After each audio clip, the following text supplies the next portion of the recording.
11 సీట్లు గెలిచారే, 11 మంది ఎమ్మెల్యేలు అసెంబ్లీ వాళ్ళ నియోజకవర్గం నిధులు కేటాయించమని అడగమనండి.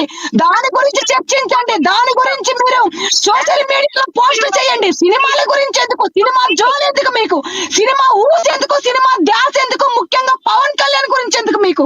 ఇంకా వేరే ఏ సినిమాల్లో మీరు గత ప్రభుత్వంలో మీరు జీవోలు రిలీజ్ చేయలేదా? ₹1,000 టికెట్ పెట్టి కొనుక్కొని సినిమా చూసిన రోజు లేదా? పవన్ కళ్యాణ్ గారు ₹1,000 టికెట్ పెట్టి కొనుక్కొని సినిమా చూడాల్సిందని అని చెప్తా ఉన్నారా? అంతకి మీరు కూడా సినిమా తీయాలనుకుంటే మీ జగన్మోహన్ రెడ్డి ఖాళీగానే ఉన్నాడు కదా, మీ జగన్మోహన్ రెడ్డి తాడేపల్లి కొంపలో ఖాళీగా పడుకున్నాడు కదా, అని పాట ఏమి జగన్మోహన్ రెడ్డి ఖాళీగా కూర్చుంటా ఉన్నాడు కదా. ఒక సినిమా తీయమను, ఒక సినిమా తీయమను. ఇదే కూటమి ప్రభుత్వం రిలీజ్ చేసి ఇదే ₹1,000 టికెట్లు అమ్ముకోమని చెప్పు, ఇదే ₹1,000 సినిమా చూడమని చెప్పు.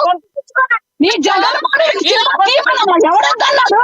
ఎవరు వద్దన్నారని అడుగుతా ఉన్నా. నీ జగన్మోహన్ రెడ్డి సినిమా తీయమని. నీ జగన్మోహన్ రెడ్డి ఒక హీరో అవ్వమను. పవన్ కళ్యాణ్ లాంటి హీరో ఉంటాడా? ఎంత అయినా సరే పవన్ కళ్యాణ్ ఉన్న క్రేజ్ ఉంటుందా సినిమాలో? ఏం మాట్లాడుతున్నారు? సినిమా ఆలోచన ఎందుకు, సినిమా డాన్స్ ఎందుకు, అనే పాట ఏమి ప్రజల్లో ఉండాలనిపించట్లేదా మీకు? ప్రజల గురించి మాట్లాడారు కదా మీరు, మాట్లాడారు కదా. మల్లేశ్వరి గారు ఆగండి, ఒక్క నిమిషం. మీరు ఇద్దరు క్రాస్ చేస్తున్నారు. మల్లేశ్వరి గారు మీరు ఆగండి. మీకు ఇందాక మీరు ఆగమంటే ఆవిడ ఆగారు కదా. 2 minutes ఆగండి, 2 minutes ఆగండి. ఏమండి ఇప్పుడు మాట్లాడే విధం ఇద్దరు మాట్లాడితే ఎవరికి అర్థం కాదు. మీరు మాట్లాడే విషయంలో ఏమంటారు క్లారిటీగా చెప్పండి. ఉదయ్ మల్లేశ్వరి గారు మీ టైం మీకు ఇస్తాం. మీరు ఆవిడ ఏం మాట్లాడినా మీరు పాయింట్ నోట్ ఇచ్చారు. ఎవరు కూడా మధ్యలో క్రాస్ చేయొద్దు దయచేసి. మధ్యలో ఎవరు క్రాస్ చేయొద్దు. నేను ఇందాక ఆవిడ ఆపాను, అదే చెప్తున్నా. ఎస్ ఉదయశ్రీ గారు కంటిన్యూ చేయండి ప్లీజ్. ఓకే ఆవిడ ఆపేశారు. మల్లేశ్వరి గారు మాట్లాడలేదు. మీరేం చెప్పదలుచుకున్నారు చెప్పండి. ఎస్ మీరేం ఉదయశ్రీ గారు ఉదయశ్రీ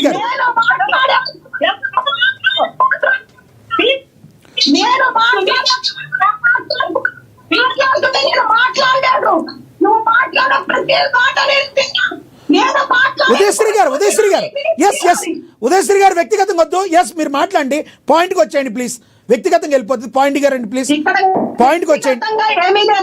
ఎస్ పాయింట్. వ్యక్తిగతంగా ఏమీ లేదు.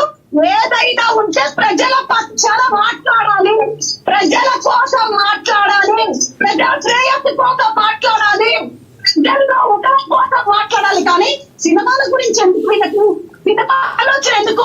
₹1,000 కాకపోతే సినిమా ప్రతి ఒక్కడు కూడా 2,000 పెట్టి కొనుక్కుంటారు. అది వాళ్ళ ఇష్టము. 2,000 కాదు 10,000 పెట్టి కొనుక్కుంటారు, సినిమాకి వెళ్తారు. నీకేంటి నొప్పి, నాకేంటి నొప్పి? సినిమా చూసేవాడికి లేని నొప్పి, టికెట్ కొనుక్కునే వాడికి లేని నొప్పి మీకెందుకు అంటా ఉన్నా నేను. మీకెందుకు? ఉల్లిపాయ రేటు టమాటాల రేటు అడుగుతా ఉన్నావు కదా. హలో, ఉల్లిపాయ రేటు టమాటాల రేటు అడుగుతా ఉన్నావు. ఈ ప్రభుత్వమే కాదు, నీ జగన్మోహన్ రెడ్డి హయాంలో కూడా రేట్లు తగ్గుతా ఉంటాయి, పెరుగుతా ఉంటాయి. గిట్టుబాటు కల్పించాల్సిన బాధ్యత మా దగ్గర ఉంది. ఆల్రెడీ గిట్టుబాటు కల్పించాడు. జగన్మోహన్ రెడ్డి లాగా ఎక్కించే కారు, దిగిచే కారు చిన్నప్పటి నుంచి మాకెళ్ళి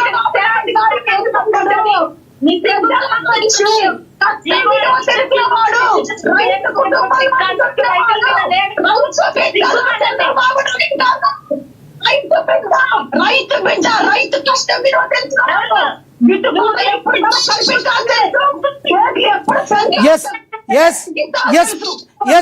ఉదయశ్రీ గారు మీరు అన్నది అర్థమైంది. ఉదయశ్రీ గారు ఎస్ మళ్ళీ వస్తా. ఉదయశ్రీ గారు మీ దగ్గరికి మళ్ళీ వస్తాను. ఎస్ ఉదయశ్రీ గారు, మల్లేశ్వరి గారు దయచేసి ఆగండి. ఉదయశ్రీ గారు మీరు చెప్పింది అర్థమైంది, మీరు చెప్పిన పాయింట్ అర్థమైంది. ఎస్ మల్లేశ్వరి గారు, ఉదయశ్రీ గారు మీ సమయం అయింది. మళ్ళీ ఇస్తా మీకు. మల్లేశ్వరి గారు ఆగండి. మల్లేశ్వరి గారు దయచేసి ఇస్తాను, ఆగండి. మల్లేశ్వరి గారు దయచేసి ఇద్దరు ఆగండి, మళ్ళీ ఇస్తాను. మనతోటి ఫోన్లో అందుబాటులో ఉన్నారు సీనియర్ జర్నలిస్ట్ అక్షర్ సత్యం గారు అందుబాటులో ఉన్నారు. ఆయనతో మాట్లాడతాం. అక్షర్ సత్యం గారు నమస్తే అండి. సార్ నమస్కారం అండి. మీకు ప్యానెల్లో ఉన్న మేడం ఇద్దరు కూడా నమస్కారం సార్. అక్షర్ సత్యం గారు, ఏదైతే ఈ ప్రీమియర్ షోస్ కున్న టికెట్ల మీద జరుగుతున్న రచన ఎలా చూడాలంటారు అసలు? సార్ రైతులకు రైతులు పండించే పంటకి ధరలు నిర్ణయించే విధానానికనే పవన్ కళ్యాణ్ ఓజీ సినిమా టికెట్లు రేటుకి ముడిపెట్టడం అంటే బోడిగుండికి జుట్టుకు ముడిపెట్టడం లాంటిది అనమాట. రైతుల యొక్క పండించే విధానంలో ప్రపంచంలో ఏ వస్తువు అయినా అమ్మేవాడు లేదా ఆ వస్తువులు తయారు చేసేవాడే ధర నిర్ణయిస్తాడో, ప్రపంచంలో రైతు ఒక్కడే, భారతదేశంలో రైతు ఒక్కడే తను పండించిన వస్తువుకి కొనేవాడు ఇచ్చే ధరకు అమ్ముకోవాల్సిన దౌర్భాగ్య పరిస్థితి ఉంది. ఈ పరిస్థితి ఎప్పుడు ఉందంటే పవన్ కళ్యాణ్